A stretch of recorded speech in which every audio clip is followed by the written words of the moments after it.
ഈശോ മിശിഹായ്ക്ക് സ്തുതിയായിരിക്കട്ടെ. സ്നേഹമുള്ളവരെ, പിതാവായ ദൈവത്തിൻ്റെ ആത്മാവിനെ ഈശോയിലേക്ക് വർഷിക്കുന്നതാണ് നമ്മൾ കാണപ്പെടുന്നത്. യേശയ്യാ പ്രവാചകൻ്റെ പുസ്തകം 42-ാം അധ്യായത്തിൽ തുടങ്ങുന്നത് എങ്ങനെയാണ്? കർത്താവിൻ്റെ ദാസൻ അവിടുന്ന് ഇങ്ങനെ പറയുന്നു: ഞാൻ താങ്ങുന്ന എൻ്റെ ദാസൻ, എനിക്ക് ഏറ്റവും പ്രീതികരമായ പാത്രം. അവൻ്റെ മേൽ എൻ്റെ ആത്മാവിനെ ഞാൻ നിവേശിപ്പിക്കും, അല്ലെങ്കിൽ എൻ്റെ ആത്മാവിനെ അവന് ഞാൻ നൽകും.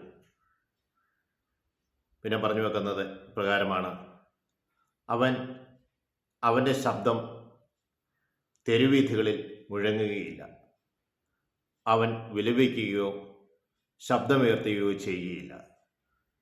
അവൻ ജനതകൾക്ക് നീതി നടത്തിക്കൊടുക്കും. അവൻ ചതഞ്ഞ ഞാങ്ങണ മുറിക്കുകയില്ല, മങ്ങിയ തിരി കെടുത്തുകയുമില്ല.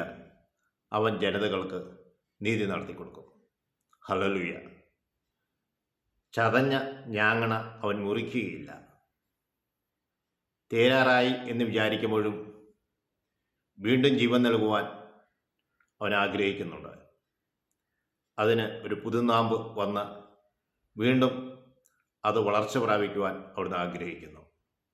മങ്ങിയ തിരി കെടുത്തുകയുമില്ല, വീണ്ടും അതിന് അവസരം കൊടുക്കുകയാണ്. വീണ്ടും പ്രകാശിക്കുവാൻ, പ്രശോഭിക്കുവാൻ ദൈവം വീണ്ടും അവസരം കൊടുക്കുന്നതായി നമ്മൾ കാണുകയാണ്. അവൻ നീതി ജനങ്ങൾക്ക് വേണ്ടി അവൻ നൽകും.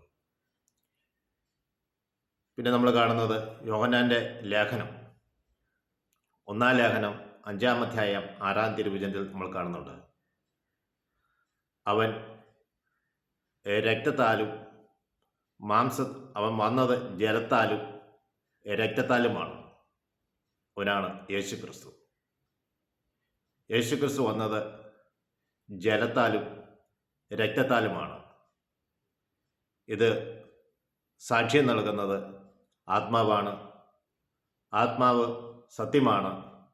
3 സാക്ഷികളാണ് ഉള്ളത്: ആത്മാവ്, ജലം, രക്തം. ഈശോ മിശിഹായുടെ പരസ്യ ശുശ്രൂഷയ്ക്ക് മുമ്പ് അവൻ ജലത്താൽ അഭിഷേകം ചെയ്യപ്പെട്ടു. ആ അഭിഷേകം ഈശോ മിശിഹായുടെ പ്രബോധനത്തിനും പ്രഘോഷണത്തിനും ഉപകരിക്കുന്നതായിരുന്നു. അത് കാൽവരി വരെ എത്തി. പ്രിയ സഹോദരങ്ങളെ, ദൈവത്തിൻ്റെ ആത്മാവുള്ളവൻ മിശിഹായാണ്. പഴയ നിയമത്തിലെ തൈലത്തിൻ്റെ കാര്യങ്ങളെല്ലാം നമ്മൾ കേട്ടു. തൈലാഭിഷേകത്തിൻ്റെ പൂർത്തീകരണമായി നിൽക്കുന്നത്, അതിൻ്റെ അർത്ഥത്തിൻ്റെ എല്ലാം പൂർത്തീകരണമായി നിൽക്കുന്നത് ഈശോ മിശിഹായിലാണ്. ഈശോയെ അവിടുന്ന് ചതഞ്ഞ ഞാങ്ങണ മുറിക്കുകയുമില്ല, മങ്ങിയ തിരി കെടുത്തുകയുമില്ല. ദൈവമേ, മുങ്ങിക്കൊണ്ടിരിക്കുന്ന തിരികളെ പ്രകാശിപ്പിക്കാൻ തക്കവിധം നീ അവരെ ഉണർത്തണമേ. ചതഞ്ഞ ഞാങ്ങണ മുറിച്ചു കളയാതെ വീണ്ടും വളർച്ച പ്രാപിക്കാൻ തക്കവിധം നീ ഞങ്ങളുടെ കൂടെ ഉണ്ടായിരിക്കണമേ. പിതാവായ ദൈവമേ, അവിടുന്ന് പുത്രനായ മിശിഹായുടെ കൂടെ ഉണ്ടായിരുന്നതുപോലെ ത്രിദേക ദൈവമേ, അവിടുന്ന് ഞങ്ങളുടെ കൂടെ ഉണ്ടായിരിക്കണമേ. ഞങ്ങളെ ഉണർത്തണമേ.